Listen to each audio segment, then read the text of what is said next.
तारा के कदम चौल की उस सकरी और अंधेरी गली में बिल्कुल सधे हुए थे।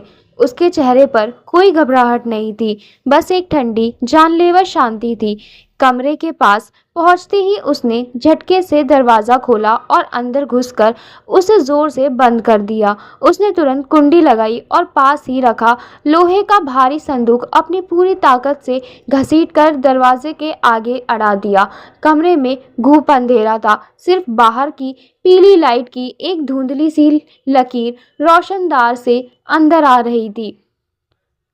तारा सीधे गद्दे के पास गई। अभिमन्यु अभी भी दवा और बुखार के असर में गहरी नींद में था। अभिमन्यु उठो, तारा ने उसके चेहरे पर हल्का सा पानी छीटा। अभिमन्यु ने एक गहरी और दर्द भरी सांस ली। उसकी पलकें बहुत भारी थी। दवा के नशे की वजह से उसका दिमाग सुन्न था। उसने अपनी लाल आंखें आधी खोली और तारा को देखा। क्या क्या हुआ? उसकी आवाज़ गले में ही फंस कर रह गई। देवराज के कुत्ते चौल में घुस चुके हैं। रमन उन्हें पिछले रास्ते से लेकर आ रहा है, तारा ने बहुत ही सपाट और खौफनाक आवाज में कहा। उसने अमन की दी हुई पिस्तौल को अपने हाथ में घुमाया और उसकी मैगजीन चेक की। देवराज का नाम सुनते ही अभिमन्यु के अंदर का वो सुन पड़ा हुआ शैतान जैसे एक झटके में जाग गया। उसने तुरंत उठने की कोशिश की, लेकिन उसके पट्टियों में बंधे हाथों की नसों में एक ऐसा भयानक दर्द उठा कि उसके मुंह से एक दर्दनाक गुर्राहट निकल गई और वो वापस गद्दे पर गिर पड़ा। वो अपने हाथों का इस्तेमाल बिल्कुल नहीं कर सकता था। तभी बाहर से कदमों की भारी आवाज़ें आनी शुरू हो गई। अभिमन्यु ने तारा को देखा। उसके हाथ में पिस्तौल थी, लेकिन अभिमन्यु उसकी जान खतरे में नहीं डाल सकता था, इसलिए उसने जल्दी से कहा, तारा मेरी बात ध्यान से सुनो। अभिमन्यु ने अपने दर्द को दबाते हुए भारी आवाज में कहा, पीछे जो छोटी खिड़की है उसे खोलो और यहाँ से भाग जाओ। वो बहुत तंग है, मैं नहीं निकल पाऊंगा, लेकिन तुम निकल जाओगी। ये पेशेवर शूटर है, तुम इनसे नहीं लड़ पाओगी। अभी जाओ। तारा ने पिस्तौल का सेफ्टी कैच हटाया। क्लिक की वो ठंडी आवाज़ कमरे में गूंजी। तारा ने मुड़कर अभिमन्यु की उन बेबस आंखों में देखा। उसके चेहरे पर खौफ का एक कतरा भी नहीं था, बल्कि उसके होठों पर एक बहुत ही डार्क और तीखी मुस्कान थी। तुम शायद भूल गए मुंबई के किंग, तारा ने बिल्कुल सीधे उसकी आंखों में देखते हुए कहा। तुम्हारे उन 3 भारी बुलडोजरों और कमांडोज के सामने मेरी भारी भरकम 2 नाली राइफल तक नहीं कांपी थी। तुम्हें लगता है ये शहर का छोटा सा खिलौना मेरे हाथों में कांपेगा?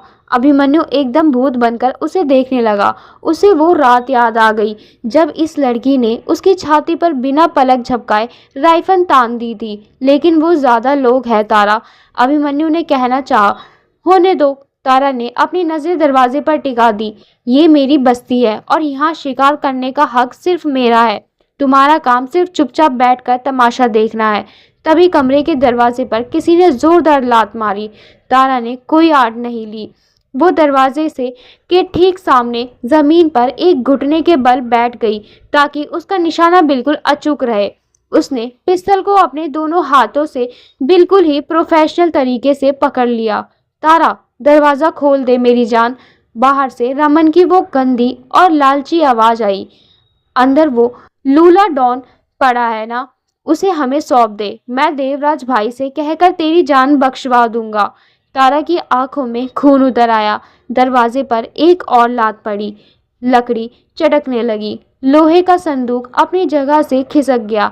अभिमन्यु जमीन पर लेटा हुआ था। उसका दिल जोरों से धड़क रहा था। वो आदमी जो खुद मौत बांटता था, वो आज इस लड़की के उस खौफनाक और निडर रूप को देखकर अंदर तक हिल गया था। दरवाजे की कुंडी टूट गई और दरवाजा एक जोरदार धमाके के साथ खुला। सबसे पहले एक लंबा चौड़ा गुंडा हाथ में बंदूक लिए अंदर घुसा। उसने अभी निशाना साधा भी नहीं था कि बिना आग झपकाए, बिना कोई चेतावनी दिए तारा ने ट्रिगर दबा दिया। गोली उस गुंडे के सीधा दाहिने घुटने को चीरती हुई निकल गई। आह! वो गुंडा बुरी तरह चीखता हुआ वहीं दरवाजे की चौखट पर औंधे मुंह गिर पड़ा। उसकी बंदूक छिटक कर दूर जा गिरी। तारा ने उसे संभलने का एक सेकंड भी नहीं दिया। उसने तुरंत निशाना हल्का सा ऊपर किया और दूसरी गोली चला दी। दूसरी गोली सीधे उस गिरे हुए गुंडे के कंधे में जा धंसी। वो वहीं तड़पने लगा। रमन और पीछे खड़े बाकी गुंडे जो अंदर घुसने वाले थे, वो गोली की आवाज और अपने साथी की ये हालत देखकर खौफ से पीछे हट गए। उन्हें लगा कि नहीं था कि अंदर से कोई इतनी सटीकता से गोली चलाएगा। उन्हें लगा था कि अंदर एक लाचार डॉन और एक रोती हुई लड़की होगी। कमरे में बारूद की वो दमघोटू महक फैल गई। तारा अपनी जगह से उठी। उसके हाथों में कोई कपन नहीं था। उसकी आंखों में मौत का एक ऐसा खौफनाक सन्नाटा था जो किसी भी अच्छे खासे गुंडे का पसीना निकाल दे। वो भारी कदमों से चलते हुए उस तड़पते हुए गुंडे के पास आई। उसने अपने पैर से उस गुंडे की गिरी हुई बंदूक को दूर खिसका दिया। रमन बाहर अंधेरे में खड़ा कांप रहा था। उसने तारा का ये रूप कभी नहीं देखा था। सुन ओए, तारा की आवाज उस रात के सन्नाटे में किसी राक्षसी की तरह गूंजी। उसने पिस्तल का निशाना बाहर अंधेरे की तरफ तान रखा था। अगर किसी ने इस चौखट के अंदर एक पैर भी रखने की कोशिश की तो अगली गोली सीधे माथे के बीचों बीच मारूंगी और मेरा निशाना चूकता नहीं है। ये तो तूने अभी देख ही लिया। बाहर एकदम शमशान जैसी शांति छा गई। देवराज के वो भाड़े के गुंडे भी समझ गए थे कि अंदर कोई मामूली लड़की नहीं बल्कि राक्षस मौत खड़ी है, जो गोली चलाने से पहले एक बार भी नहीं सोचेगी। हम वापस आ रहे हैं, बाहर से एक गुंडे ने घबराते हुए कहा, और वो लोग उस घायल आदमी को वहीं छोड़कर पीछे हटने लगे। उन्हें अपनी जान ज्यादा प्यारी थी। तारा वहीं चौखट पर खड़ी रही जब तक कि उसके कदमों की आवाजें गली से पूरी तरह गायब नहीं हो गई। उसने पिस्तल को नीचे किया और दरवाजे को जितना हो सकता था वापस बंद करके संदूक अड़ा दिया।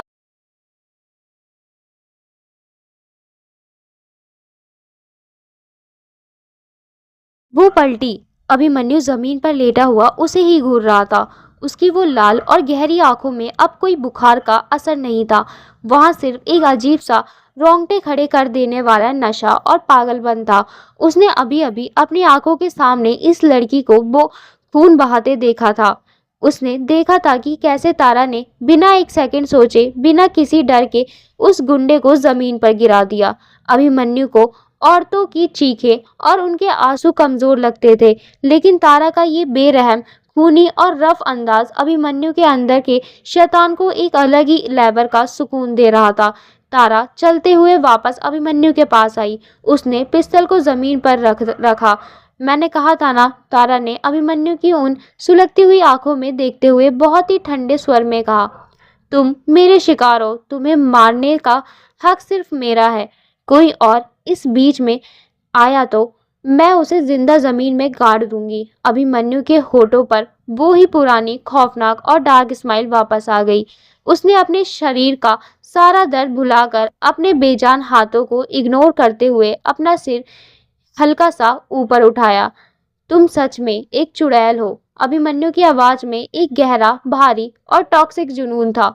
मुझे लगा था कि मैं तुम्हें अपनी दुनिया के उस अंधेरे में खींच रहा हूँ, लेकिन मुझे नहीं पता था कि तुम तो खुद उस अंधेरे की रानी हो। अभिमन्यु ने अपनी आंखें तारा के चेहरे पर गड़ा दी। तुमने आज मेरी जान नहीं बचाई है। तुमने आज मुझे ये यकीन दिला दिया कि इस पूरी दुनिया में सिर्फ एक ही इंसान है जो मेरे साथ कदम से कदम मिलाकर इस नर्क में राज कर सकता है, और वो तुम हो। तारा ने उसकी बातों का कोई सीधा जवाब नहीं दिया। उसने बस वो पानी का कपड़ा उठाया और वापस अभिमन्यु के तपते हुए माथे पर रख दिया। चुपचाप सो जाओ, तारा ने सख्त आवाज में कहा। तुम्हारा बुखार अभी उतरा नहीं है। अभिमन्यु ने आंखें बंद कर ली, लेकिन उसके चेहरे की वो स्माइल अभी भी वही थी। लेकिन बारूद की उस घुटन भरी महक और बाहर पड़े उस गुंडे के खून ने तारा को एक बहुत बड़े रियलिटी चेक में लाकर खड़ा कर दिया था।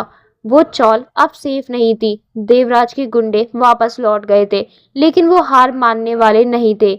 जब उन्हें पता चलेगा कि अंदर सिर्फ एक लड़की है, तो वो अगली बार पूरी फौज लेकर आएंगे। तारा ने अपनी कांपती उंगलियों से पिस्तौल को जमीन पर रखा। उसकी सांसें अभी भी धोखनी की तरह चल रही थी। उसने तुरंत अपना फोन निकाला और अमन का नंबर डायल किया। अमन, तारा की आवाज में अब वो गुरूर नहीं बल्कि एक खौफनाक इमरजेंसी थी। बैकअप लेकर आओ, अभी इसी वक्त। देवराज के कुत्ते यहाँ तक पहुंच गए थे। फोन की दूसरी तरफ अमन के होश उड़ गए। क्या बॉस ठीक है? तुम ठीक हो? मैंने एक को गोली मार दी है, बाकी भाग गए, तारा ने अभिमन्यु की तरफ देखते हुए कहा, जो उसकी आवाज से जाग गया था और अब जमीन पर पड़ा उसे भी घूर रहा था। लेकिन वो वापस आएंगे। ये बस्ती अब सेफ नहीं है अमन। अगर इसे जिंदा रखना है तो कोई ऐसी जगह चुनो जिसके बारे में अंडरवर्ल्ड के किसी इंसान को हवा तक ना हो। तुम्हारे पास 15 मिनट है। तारा ने फोन कट कर दिया। अभिमन्यु ने एक कमजोर लेकिन गहरी सांस ली। तुमने सही किया तारा, लेकिन तुम्हें मेरे साथ आने की जरूरत नहीं है। अमन मुझे ले जाएगा, तुम यहाँ से निकल जाओ। चुप रहो, तारा ने उसे बुरी तरह डांटते हुए कहा। उसकी आवाज में गुस्सा था, लेकिन वो गुस्सा अभिमन्यु पर कम और हालात पर ज्यादा। अपना ये ईगो अपने पास रखो। जब तक तुम पूरी तरह सेफ नहीं हो जाते, मैं तुम्हें ऐसे मरने के लिए नहीं छोड़ सकती। ठीक 12 मिनट बाद चौल के बाहर 2 ब्लैक बिना नंबर प्लेट वाली एसयूवी और एक खुफिया एम्बुलेंस आकर रुकी। अमन ने सबसे भरोसेमंद गार्ड्स अंदर आए। उन्होंने बिना कोई आवाज किए बहुत ही प्रोफेशनल तरीके से अभिमन्यु को स्ट्रेचर पर डाला और एम्बुलेंस में शिफ्ट कर दिया। तारा भी उसी एम्बुलेंस में बैठी थी। पूरे रास्ते अभिमन्यु की वो भारी लाल आंखें सिर्फ तारा पर टिकी हुई थी। वो कुछ बोल नहीं पा रहा था, लेकिन उसकी नजरें तारा को एक पल के लिए भी खुद से दूर नहीं जाने दे रही थी। सुबह के 5 बजे एक खुफिया सेफ हाउस, ये मुंबई से थोड़ा बाहर एक पुरानी बंद पड़ी फैक्ट्री के नीचे बना हुआ एक अंडरवर्ल्ड बंकर था। यहाँ की दीवारें क्रिकेट की थी और कोई नेटवर्क या जीपीएस यहाँ काम नहीं करता था। अभिमन्यु को एक मेडिकल बेड पर लिटा दिया गया था। डॉक्टर सैन ने आकर तुरंत उसका चेकअप किया और उसे स्ट्रॉन्ग पेन किलर्स और ड्रिप लगा दी। अभिमन्यु गहरी नींद में जा चुका था। सब कुछ सेटल होने के बाद तारा उस बंकर के छोटे से वॉशरूम में गई। उसने नल खोला और अपने हाथों पर लगा खून और बारूद धोने लगी। पानी लाल होकर बेसिन में बह रहा था। तारा ने अपना चेहरा धोया और आईने में खुद को देखा। आईने में जो लड़की दिख रही थी वो उसे पहचानी हुई नहीं लगी। उसकी आंखों के नीचे डार्क सर्कल्स थे। चेहरे पर एक अजीब सी थकावट और कठोरता थी। तारा के हाथ अचानक कांपने लगे। एड्रेनालिन का नशा अब उतर रहा था और असलियत उसे हिट कर रही थी। मैं ये सब क्या कर रही हूँ? तारा ने आईने में खुद से सवाल किया। मैंने एक इंसान पर गोली चला दी। मैंने अपनी जान दांव पर लगा दी, और वो भी किसके लिए? उस इंसान के लिए जिसने मेरी जिंदगी नर्क बना दी थी, जिसने मुझे बर्बाद करने की कसम खाई थी। तारा दीवार से टेक लगाकर जमीन पर बैठ गई। उसके अंदर एक भयानक कश्मकश चल रही थी। वो नफरत थी। हाँ, बिल्कुल थी। लेकिन अगर सिर्फ नफरत थी तो उसे मरने क्यों नहीं दिया? जब अभिमन्यु दर्द से कराह रहा था तो तारा के सीने में वो अजीब सी घुटन क्यों हो रही थी? जब उसने अपना सिर तारा के कंधे पर रखा था तो तारा को उसे खुद से दूर धकेलने का मन क्यों नहीं किया? तारा ने अपने बाल जोर से नोचे। वो इस दलदल में फंसती जा रही थी। उसे अभिमन्यु से प्यार नहीं था, लेकिन वो एक ऐसे डार्क और टॉक्सिक नशे की शिकार हो चुकी थी जहां अभिमन्यु की नज़दीकी उसे सुकून दे रही थी। नहीं, मुझे यहाँ से जाना होगा, तारा ने फैसला किया। अगर मैं एक दिन और इस शैतान के साथ रही तो मैं खुद एक राक्षसी बन जाऊंगी। मेरा काम खत्म हो गया है। वो अब सेफ है। अब मुझे अपनी जिंदगी वापस चाहिए। तारा झटके से उठी। उसने अपना चेहरा पोंछा और बाहर आ गई। अमन बाहर दरवाजे के पास खड़ा था। अमन, तारा ने बहुत ही फ्लैट और प्रोफेशनल आवाज में कहा, डॉक्टर यहाँ है, तुम्हारी सिक्योरिटी यहाँ है। अभिमन्यु अब सेफ है। मुझे घर जाना है। मेरे लिए एक गाड़ी अरेंज करो। अमन ने हैरानी से तारा को देखा। तारा, लेकिन बॉस, जब उन्हें होश आएगा और तुम्हें नहीं देखेंगे, तुम नहीं होगी, तो वो पागल हो जाएंगे। वो उनकी प्रॉब्लम है, मेरी नहीं। तारा ने अपना बैग उठाया।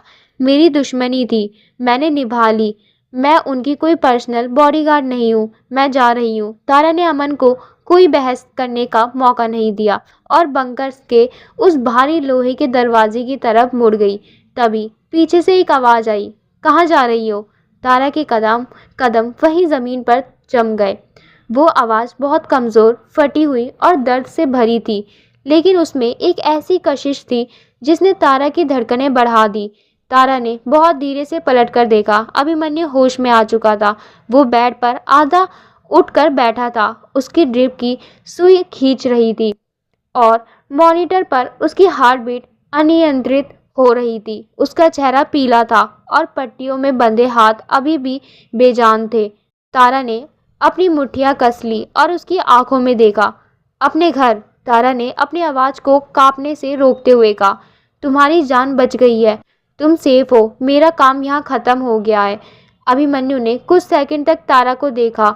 उसे उम्मीद थी कि तारा रुकेगी या शायद हमेशा की तरह बहस करेगी, लेकिन तारा की आंखों में जो एक दूरी थी, उसने अभिमन्यु को अंदर तक तोड़ दिया। वो इंसान अपनी गोलियों और मौत को हंसकर झेला था।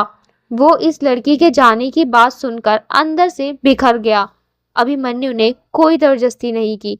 वो बेड से उठा नहीं, उसने तारा को दरवाजे पर नहीं रोका, बल्कि अभिमन्यु ने एक कमजोर लेकिन गहरी सांस ली।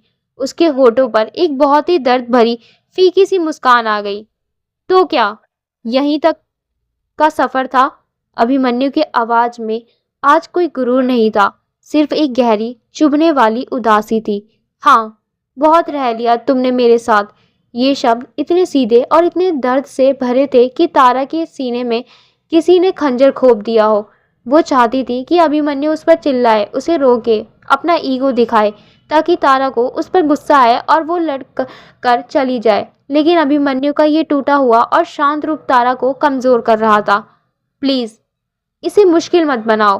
तारा की आवाज भारी हो गई। तुम्हें भी पता है कि हमारा साथ रहना कितना गलत है। तुम एक अलग दुनिया के इंसान हो अभिमन्यु, मेरी जगह वहां नहीं है। गलत? अभिमन्यु ने एक कड़वी हंसी हंसी। हाँ, मैं गलत हूँ, मैं एक शैतान हूँ, ये बात मैं खुद मान चुका था। लेकिन तारा, जब मैं अपनी उस खामोश मौत में आराम से सो रहा था, तो तुमने आकर मुझे जगाया क्यों? जब मुझे अंधेरी की आदत हो गई थी, तो तुमने मुझे ये सुकून की रोशनी क्यों दिखाई? अभिमन्यु की आंखें लाल हो गई। उसमें एक ऐसा दर्द था जो सिर्फ तारा ही देख सकती थी। तुम्हारी प्रॉब्लम क्या है पता है तारा? अभिमन्यु ने सीधे उसकी आंखों में देखते हुए एक तीखा ताना मारा। तुम दुनिया को जो ज्ञान बांटती हो, लेकिन खुद सच का सामना करने से डरती हो। तुम इसलिए नहीं जा रही हो कि तुम्हें मुझसे नफरत है, तुम इसलिए भाग रही हो क्योंकि तुम्हें डर लग रहा है कि तुम अब वो भोली भाली गांव की लड़की नहीं रही। तुम्हें डर है कि तुम्हारे अंदर की भी कहीं ना कहीं मेरे जैसा एक अंधेरा है जो अब बाहर आ रहा है। बकवास बंद करो, तारा गुस्से और आंसुओं के साथ चिल्लाई। मैंने तुम्हारी जान बचाई है और तुम मुझे ही ब्लेम कर रहे हो। मेरी ज़िंदगी में जो भी तबाही आई है वो सिर्फ और सिर्फ तुम्हारी वजह से आई है। तो जाओ, अभिमन्यु ने अपनी दर्द से कांपती हुई आवाज़ में कहा। किसने रोका है? चली जाओ अपनी उस शरीफ और बोरिंग दुनिया में। वैसे भी मुझ जैसे टूटे और अपाहिज खिलौने के साथ खेलने का शौक किसे होता है? मेरा जो भी काला और घिनौना सच था वो मैंने कभी तुमसे नहीं छुपाया, लेकिन तुम आज भी खुद से झूठ बोल रही हो। तारा की आंखों से आंसू बह निकले। वो एक शब्द नहीं बोल पाई। अभिमन्यु की बातें कड़वी थी, लेकिन वो सच थी। तारा खुद से भाग रही थी। कमरे में एक भारी रुला देने वाला सन्नाटा छा गया।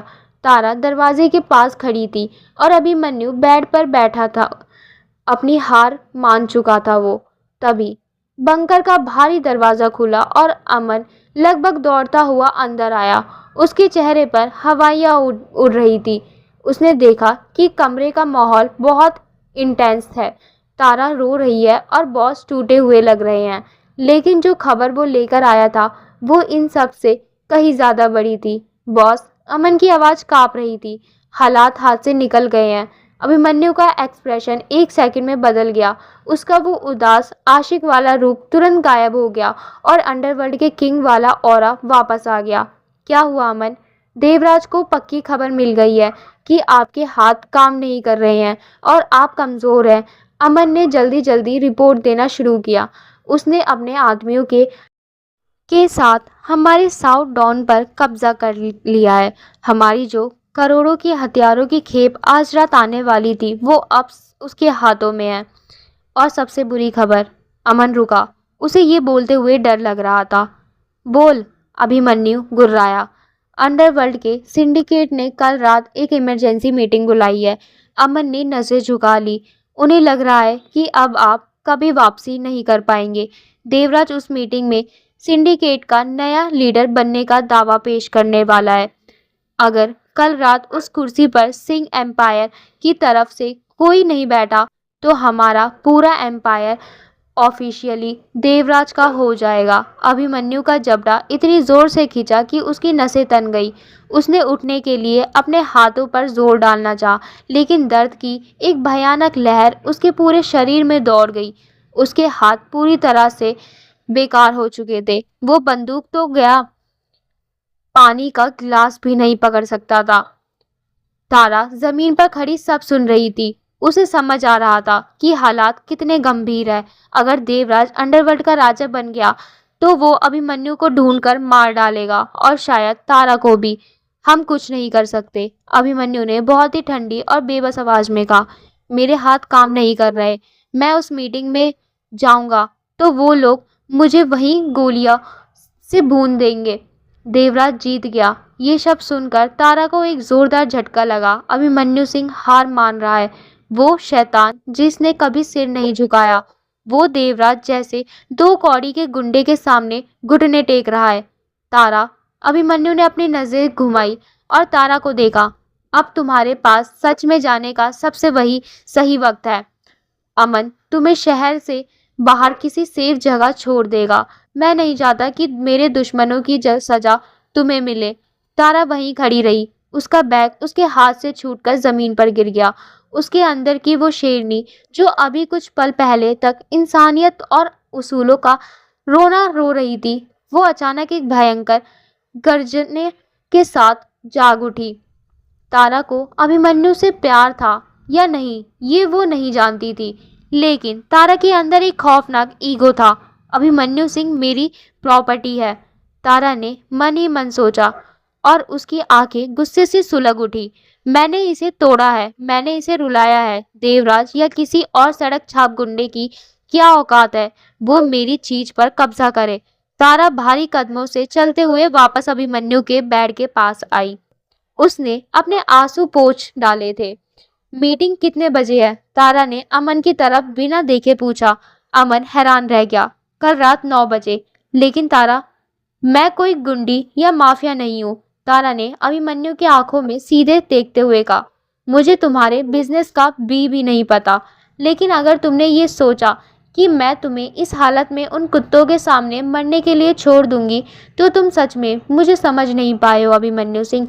अभिमन्यु के होठों पर एक बहुत ही खौफनाक डार्क और प्राउड स्माइल आ गई। उसका वो उदास चेहरा एक सेकंड में शैतानी चमक में भर गया।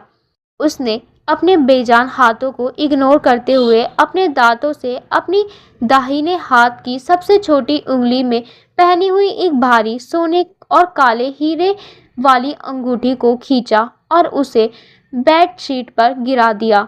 वो अंगूठी सिंह एम्पायर की मोहर थी। ये अंगूठी पहनो। अभिमन्यु का हुक्म किसी पत्थर की लकीर जैसा था। तारा ने बेडशीट पर पड़ी उस शेर के मुंह वाली भारी अंगूठी को देखा।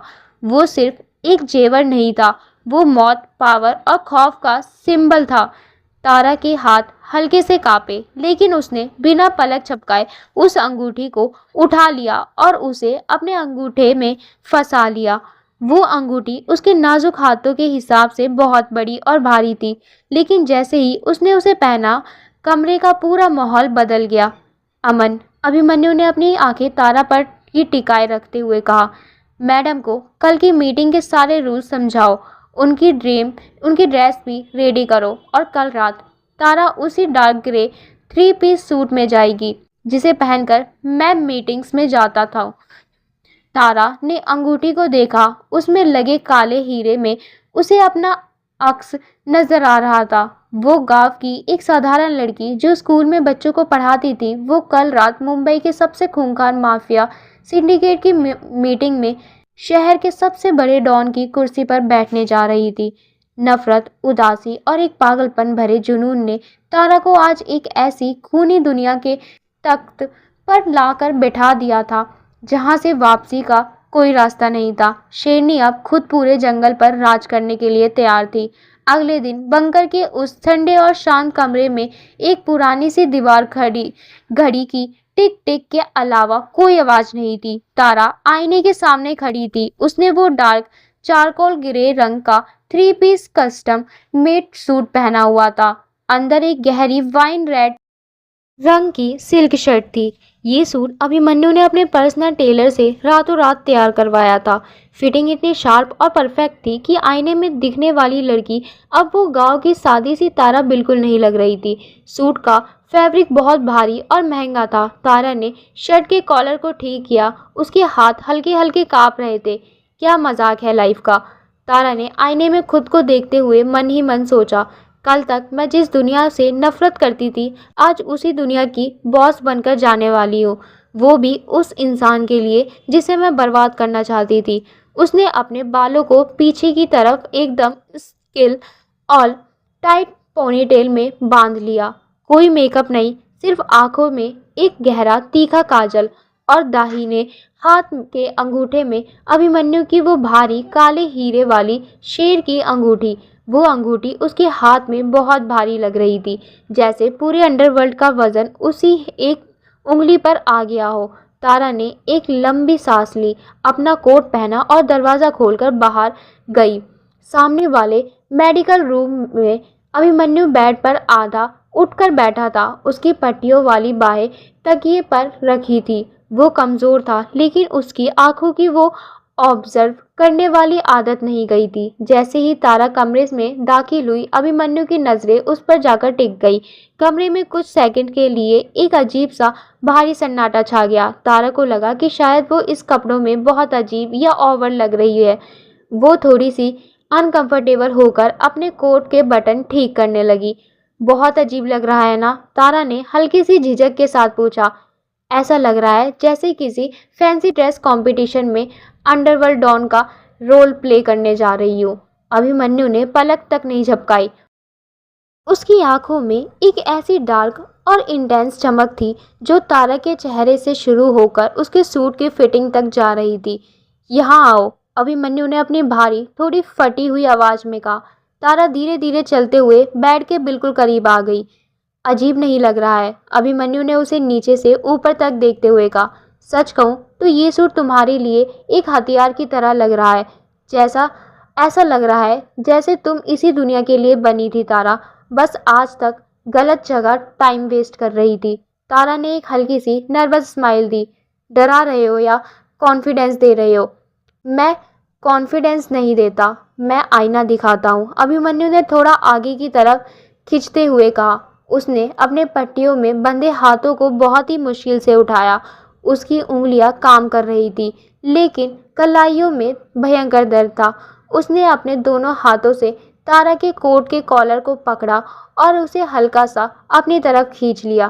तारा अचानक हुए इस मूवमेंट में से घबरा गई और उसका बैलेंस थोड़ा बिगड़ा। वो झुककर सीधे अभिमन्यु के चेहरे के बिल्कुल करीब आ गई। अब उन दोनों के बीच 1 इंच का भी फासला नहीं था। अभिमन्यु की वो गर्म सांसें तारा के होठों और गालों पर टकरा रही थी। कमरे का एसी चलने के बावजूद तारा को अचानक बहुत गर्मी लगने लगी। अभिमन्यु, क्या कर रहे हो? तारा की सांसें तेज हो गई। उसने पीछे हटना चाहा, लेकिन अभिमन्यु की उंगलियों की पकड़ उसके कॉलर पर मजबूत थी। तुम्हारी शर्ट के ऊपर के 2 बटन बंद है, अभिमन्यु ने उसकी आंखों में आंखें डालते हुए बहुत ही धीमी और नशीली आवाज में कहा। इन्हें खोल दो। तारा की आंखें हैरानी से चौड़ी हो गई। क्या? क्यों? क्योंकि ऊपर तक बटन बंद करके सिर्फ वो लोग जाते हैं जो डरे हुए होते हैं। जिन्हें रूल्स फॉलो करने की आदत होती है। अभिमन्यु ने बहुत ही रफ तरीके से अपने अंगूठे से तारा की शर्ट का पहला बटन खोल दिया। तुम वहाँ रूल्स फॉलो करने नहीं जा रही हो, तुम रूल्स बनाने जा रही हो। तुम्हारा एटीट्यूड ऐसा होना चाहिए कि तुम्हें किसी की परवाह नहीं है। अभिमन्यु का अंगूठा बटन खोलते वक्त तारा की गर्दन की स्किन को हल्का सा छू गया। उस एक छोटे से स्पर्श ने तारा के पूरे शरीर में करंट सा दौड़ा दिया। और एक बात याद रखना, अभिमन्यु ने उसे थोड़ा और अपने करीब खींचा। अब उसकी आवाज एकदम फुसफुसाहट में बदल चुकी थी। आज रात जब तुम उस सिंडिकेट की मेज के सामने बैठोगी तो तुम्हारे सामने शहर के सबसे बड़े गरुड़ और भेड़िए ऐसे बैठे होंगे। वो तुम्हें एक कमजोर लड़की समझकर डराने की कोशिश करेंगे। वो तुम पर चीखेंगे। तारा की धड़कनें किसी रेस के घोड़े की तरह भाग रही थी। वो अभिमन्यु की उन गहरी आंखों में पूरी तरह खोती जा रही थी। तो मुझे क्या करना है? तारा ने लगभग कांपती हुई आवाज में पूछा। तुम्हें कुछ नहीं करना है। अभिमन्यु ने अपना माथा हल्का सा तारा के माथे से टिका दिया। ये नज़दीकी इतनी रियल और इंटेंस थी कि दोनों एक दूसरे की सांसों की गर्मी महसूस कर सकते थे। जब वो चीखे तो तुम शांत रहना, उनकी आंखों में देखना और अपनी इस उंगली की अंगूठी को मेज पर हल्के से टेप देना। जो इंसान बिना आवाज किए सिर्फ आंखों से खौफ पैदा कर दे, असली किंग वही होता है। तारा ने अपनी आंखें बंद कर ली। अभिमन्यु की ये बातें, उसका ये पागलपन भरा स्पोर्ट तारा को अंदर से इतना मजबूत कर रहा था जितना वो खुद कभी नहीं थी। अब मुझे डर लग रहा है। तारा ने पहली बार अपनी वो शेरनी वाली इमेज हटाकर एक असली लड़की की तरह अपना सच कबूल किया। अगर मैंने कुछ गलत कर दिया, अगर देवराज ने मुझे वहीं मार दिया तो? अभिमन्यु ने उसके कॉलर को छोड़ दिया। उसने अपने पट्टियों वाले हाथ को बहुत ही नरमी से तारा के गाल पर रखा। देवराज की इतनी औकात नहीं है कि वो मेरी चीज को हाथ भी लगा सके। अभिमन्यु की आवाज में एक ऐसा पजेसिव और खौफनाक जुनून था जिसने तारा के सारे डर को खत्म कर दिया। तुम वहां अकेली नहीं जा रही हो तारा, तुम मेरे नाम, मेरे गुरूर और मेरे खौफ के साथ जा रही हो। अगर किसी ने तुम्हारी तरफ आंख उठाकर भी देखा तो मैं अपनी ये बची कुची नसें फाड़ कर भी वहां आ जाऊंगा और इस पूरे शहर को जिंदा जला दूंगा। ये कोई फिल्मी डायलॉग नहीं था। वो जिस शिद्दत से ये बोल रहा था वो बता रहा था कि वो सच में तारा के लिए किसी भी हद तक जा सकता था। तारा ने अपनी आंखें खोली। उसके अंदर का वो सारा डर अब गायब हो चुका था। उसकी जगह एक अजीब से गुरूर ने ले ली थी। तारा ने अपना हाथ उठाया और अभिमन्यु के उस हाथ पर रख दिया जो उसने गाल को छुआ था। तुम्हें शहर जलाने की जरूरत नहीं पड़ेगी मिस्टर सिंह।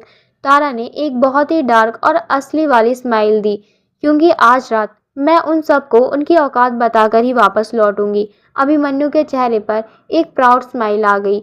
उसे इसी तारा की तलाश थी। तभी दरवाजे पर हल्की सी नॉक हुई। अमन अंदर आया। उसने तारा के इस नए लुक को देखा तो एक सेकंड के लिए वो भी हैरान रह गया। मैडम, गाड़ी रेडी है, अमन ने बहुत ही रिस्पेक्ट के साथ कहा। कल तक वो तारा को सिर्फ एक लड़की समझता था, लेकिन आज शर्ट और अंगूठी में वो उसे बॉस की तरह ट्रीट कर रहा था। तारा ने अभिमन्यु से नजरें हटाई। उसने अपना कोट ठीक किया और लंबी सांस ली। चलो अमन, तारा ने कहा। वो दरवाजे की तरफ मुड़ी, लेकिन तभी अभिमन्यु की आवाज़ पीछे से आई। तारा। तारा रुकी और उसने आधा मुड़कर देखा। अभिमन्यु बेड पर बैठा था। उसकी आंखों में एक अजीब सी बेचैनी थी जिसे वो छुपाने की कोशिश कर रहा था। वापस आना। अभिमन्यु ने सिर्फ 2 शब्द कहे, लेकिन उन 2 शब्दों में हजारों अनकही बातें छुपी थी।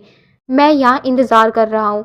तारा के होठों पर एक बहुत ही हल्की, असली और सुकून भरी मुस्कान आ गई। उसने कोई बड़ा डायलॉग नहीं मारा, बस अपनी पलकें झपकाकर हाँ में इशारा किया और कमरे से बाहर निकल गई।